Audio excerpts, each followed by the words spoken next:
Today I'm going to give you some details on how to have the best release and follow through possible. If you're new here, my name is Jay Kaminsky. I am a two-time Olympic silver medalist in the sport of archery, and I'm working to make this channel a really good resource for all sorts of things from form stuff to tuning stuff, workout things as well, to everything ultimately to help make you a better archer. So if you do want to be a better archer, start by hitting the subscribe button and the notification bell, so that way you're notified every time a new video is uploaded. I've been working on this entire form series video all the way up through the shot cycle to this point where we are now at release and follow through. So there's going to be a link in the description below for the rest of the series and a playlist for it, as well as the tuning series that I've been doing, and I have a bunch of other playlists that are starting to build with lots of other information as well. So I also want to take the opportunity to thank my Patreon supporters for supporting this channel. Without them, I wouldn't be able to fully dedicate my time to this actual channel to get information out there. I'm going to be doing a whole lot more of different things in the future along with this channel, not just the form and tuning stuff, which of course will continue to grow as this channel grows, but I'm also going to be focused on a lot of equipment testing in the near future, and again, thanks to them, I'm able to build some of the jigs and do some of the testing that I'm excited to do. If you'd like some information on the Patreon, there's a link in the description below, and I'll put a card up at the top up here. So with that over, let's get into learning how to have the best release and follow through possible. You're watching the Jay Kaminsky YouTube channel.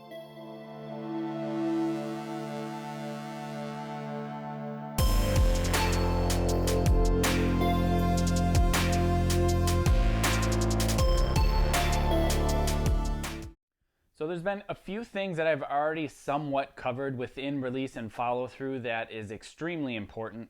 Earlier on in the series, I talked about the intensity shot cycle, which I will definitely put a link in the description below, and I'll stick another card up here linking to that video. In case you haven't checked it out, I highly suggest you do. I'm going to give you a brief overview as to what it is within the shot intensity shot cycle video. But ultimately, you really should look at that and make sure that you understand it completely. I will probably redo that video as a one-to-one type of talk like this, so it's a bit easier to hear. I did a presentation in front of a JOAD club or an indoor range out in Texas for during one of the seminars that I did, and I just felt like it was a good video or a good opportunity to put a video like that up. But like I said, I'll probably end up redoing those in the future. But anyway, that's a really good thing to check out. So I talked about specifically the shot cycle intensity, and then talked about tension and direction and how that never changes all the way through finish.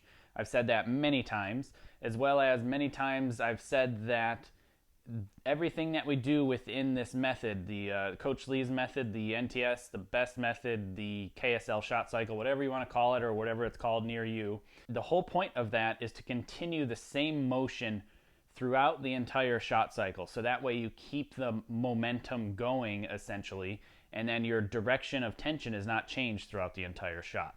So ultimately, what is the best way to release and follow through? And this definitely will apply to barebow shooters and traditional shooters as well. It may be a bit contested by some of the traditionalists of those methods. However, I think that this would be a great resource for them to check out as to the reasoning behind a proper release and follow through. So I mentioned tension and direction. This is the main driving principle on how to release and follow through. Release is the last action that we are doing within the shot cycle itself. The follow through is a reaction. So that means that the follow through is not something that you are actively trying to do. The follow through is rather showing you what your entire shot was and which way you were pulling or pushing the tension in direction. All right, so what do I mean by that? I mean that if I were to release and I had a pluck or it wasn't a very strong shot, right? That would mean that I am losing back tension at some point while I am executing.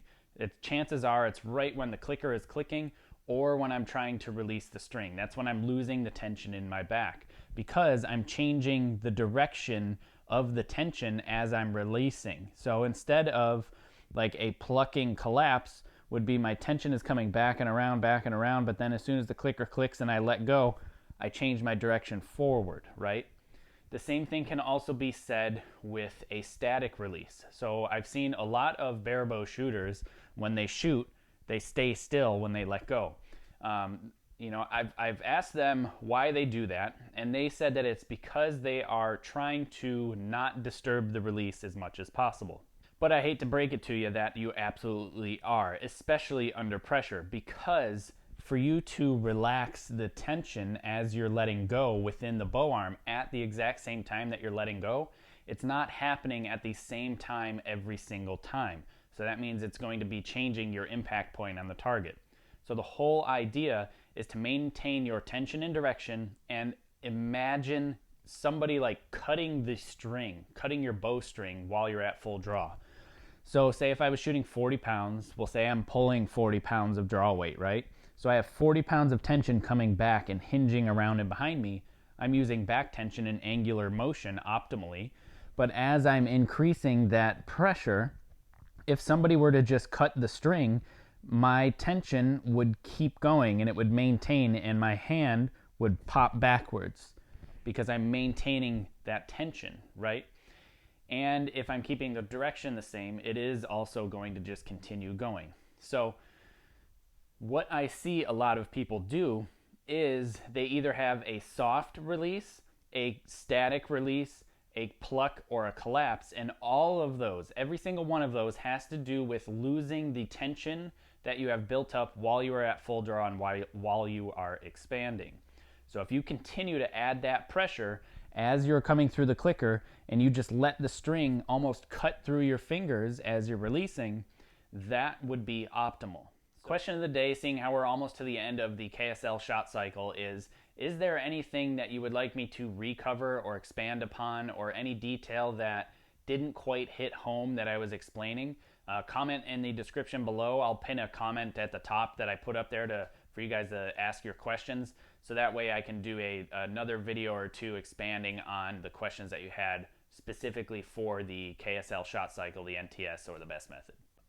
The way to release is to just let the string push your fingers out of the way, or let the string cut through your fingers. That's kind of the best way that I can illustrate that, as far as if I'm pushing in my thumb, if my thumb is the string and all I do is I let my thumb cut through my fingers as I'm releasing, that's optimal. All right, I see many people try to open their fingers as they release. So they're here at full draw, and when they release and follow through, they have straight fingers, right?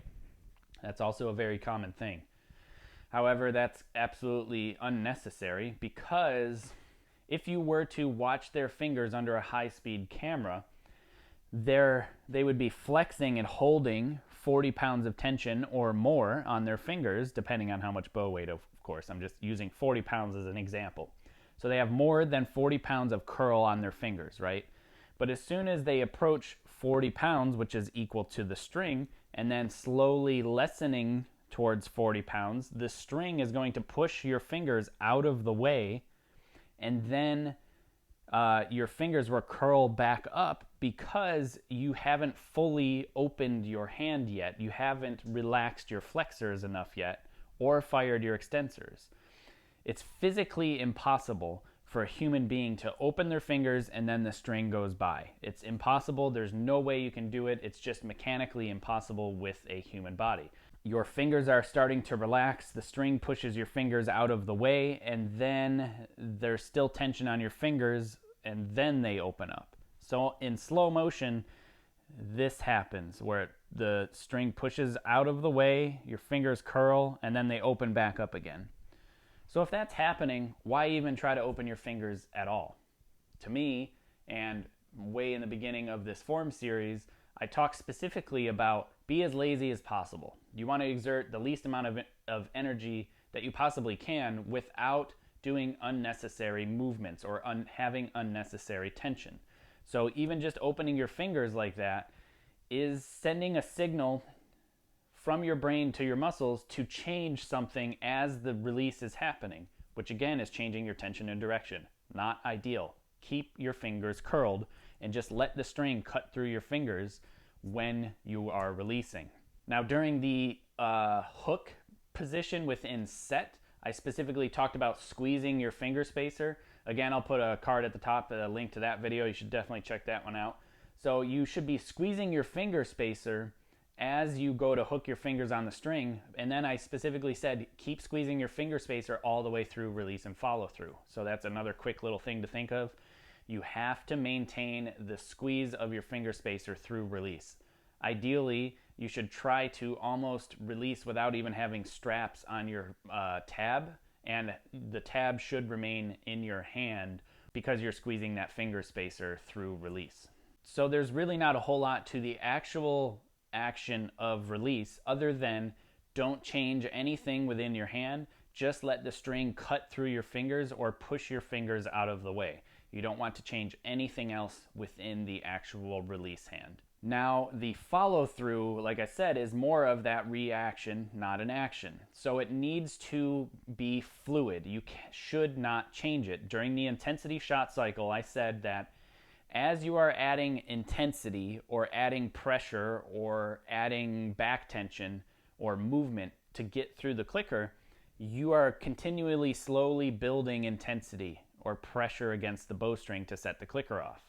That should continue happening, and then somewhere on that line, release should happen. But that line should be completely undisturbed all the way through finish or until your follow through is over.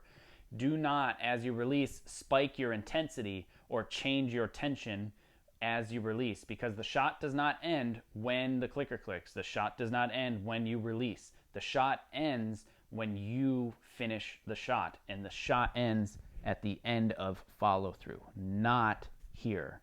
If you have it in your head that you relax yourself after you release before you hit finish, chances are that time frame or that when you start relaxing is going to change from shot to shot. And I can say that for sure under pressure, especially like not necessarily at a tournament like when you're trying to win a match, but even something as simple as while you're at a tournament and there's wind blowing. That could also describe being under pressure, also, shooting in the wind. So when you are under pressure, you're going to change when that window of relaxation happens, and it's going to creep closer and closer towards the actual release time. Because as we fatigue, we start to get lazy, we change our shot cycle. So if you're not trying to hit the finish and you're just giving up somewhere in here and then kind of just floating into a follow through, it's gonna affect your release. And if it's affecting your release, it's going to affect your groups. So you cannot change your tension or direction until you finish your shot. So the best way for me to illustrate it outside of our sport of archery is a follow through, like you're throwing a rock or a ball or something, okay? So if I were to release and stop like this and have a static release like some barebow shooters do, or collapse on the release as I let go, or just relax, it would be like throwing a ball like this. So you release your ball here as you're starting to throw it, okay? You release it at the top. But then afterwards, you follow through. If I did this, like I just said, and stop moving, that's like throwing a ball and stopping here. It doesn't make sense. Nobody does it. Same thing with your kicking a ball. That would be like stopping your leg immediately when you make contact with the ball. No one does that, and it's completely wrong. The reason is because they're following through. The follow through puts direction on the ball that you're either kicking or throwing. So if I'm trying to throw the ball and I'm following through, I'm pushing and continuing to drive that same way that I was releasing the ball. If I change the way I release it, I can throw a curveball simply by the way of changing the way I am inputting the direction onto the ball. So if this would be stopping, I am not putting direction onto the ball. I'm not putting direction onto the arrow. You have to continue to keep going and let that tension from the bow translate into the arrow undisturbed, so it can be pushed exactly the same way over and over and over again, as opposed to changing every time you let go. And when it changes, as that tension and direction changes, your impact point changes or your groups change. So it's not ideal to change the direction of your tension until you finish. So ideally, my finish is, I'm sorry if I bumped the mic, my finish is here, right there. This is what I want to go to when I am releasing. So as I am expanding and executing, like I talked about in the previous video, I'm thinking about my finish position right here. This is what I want to hit when I release the string. If I hit that position with the same amount of back tension, the same amount of force, the same tension and direction every single time, my release is going to be completely undisturbed and my groups are going to be tight. Releasing and following through with the same tension and direction that you are expanding or executing to get through the clicker is the best way to go about it. You have to maintain the pressure that you've built into the bow within the shot cycle and keep going until you can't move anymore. Now, some people like to have their finger hit the back of their neck, and that is their finish position. That's okay. I personally go by the feeling of the scapula running out of room as I'm releasing, and it can't move any more closer to my spine. So like this, I'm in full draw, and as I release and follow through, my scapula cannot move anymore at all. So that's what I go for. And then I take it to the next step further, and I go through I go for a holistic approach of how I feel entirely within my body, and that's what I want to hit as the finished position. So I did talk about this in some of the other videos, but this book, Total Archery by Keesik Lee and Tyler Benner. Tyler Benner was one of the teammates that I had at the Olympic Training Center. It's a super good resource for all of this shot cycle that I've covered. I'll put a link in the description below, and disclaimer, it is an Amazon affiliate link, so anytime anybody buys the book or buys anything on Amazon, within 24 hours of clicking that link, it helps this channel. I do bring in some income source from that. So anytime anybody clicks on those links and buys anything, I really fully appreciate it, and it's just another small way that you are supporting this channel. Another detail to cover within the release and follow through is this motion. So within the KSL shot cycle, people do this motion as they are releasing. So even with a stretch band, I'm here at full draw, and that's my finished position. So why do we do this within the shot cycle? It's all about balancing the equation. Whatever tension you add here, you have to add here, right? So as we are executing, we're building the tension both sides equally as we're getting through the clicker. But as we release and then follow through, there is tension building back here. There's something happening. It's like more or less an intensity happening back here because there's movement happening back here. So we help balance the equation by adding tension up front by doing this after, the shot breaks and after the bow jumps. So simultaneously, at the same time that we're releasing, we're doing this motion. It's like a sit motion, like you're telling a dog to sit or something like that. Many different ways to go about looking at it.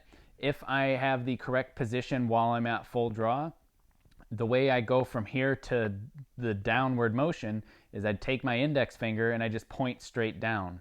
So you can do it that way, or you could think about taking something like a pebble or something very small and throwing it straight down. That's what it feels like to do this motion. Now, like I said, the idea of it is to balance the equation. You do that exactly at the same time that you release. You have to go straight down, straight down. Do not do this. Many people will have a very weak and relaxed follow through, and when they release, the bow jumps and then they just go like this. They kind of like swing the bow this direction. If you push pressure here into the grip, as I covered in the hook and grip video, and then I push as the shot breaks, and then I throw down, it just goes straight down. So not the pinky moving this way and moving in front of the thumb stays forward of the pinky as I'm doing this motion, not this. So don't let the shot break and then be in a weak position. If you are doing that, chances are you have a really weak bow hand position. So you should pull the pinky back, push the thumb forward, and push down, just like I covered in the hook and grip video. Another important detail within follow through is like I said, is a reaction, not an action. But you can use the reaction of the shot to your advantage.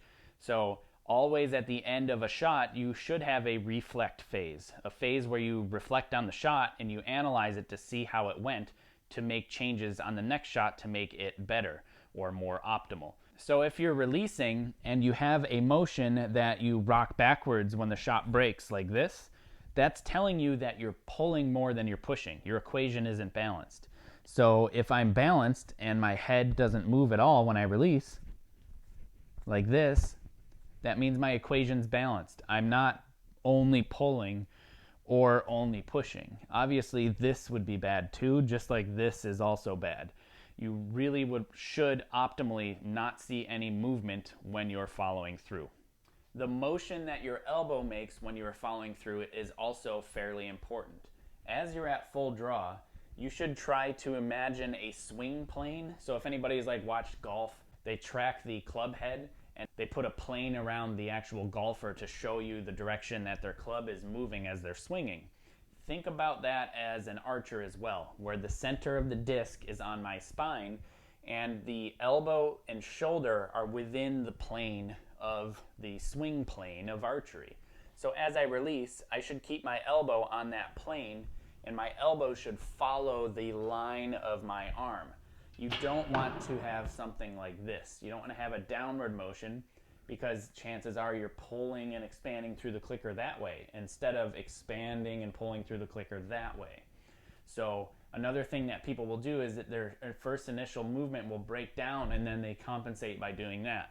And that is not a continual undisturbed tension and direction through release and follow through. That's a change. And the release and the follow through shows that they were pulling downward instead of pulling around and behind them. So ultimately the follow through really shows us the most about the entire shot. It shows us what we can't quite see, like how you are expanding through the clicker, the type of tension and where it is within your body, but also the direction that that tension is headed. Thanks for watching, and thank you to my Patreon supporters. If you want to become a Patreon supporter or check out books, apparel, and some seminar info, head to jkaminsky.com and be sure to hit that subscribe button and the notification bell to be notified every time a new video is uploaded. And I appreciate you watching. Thank you again.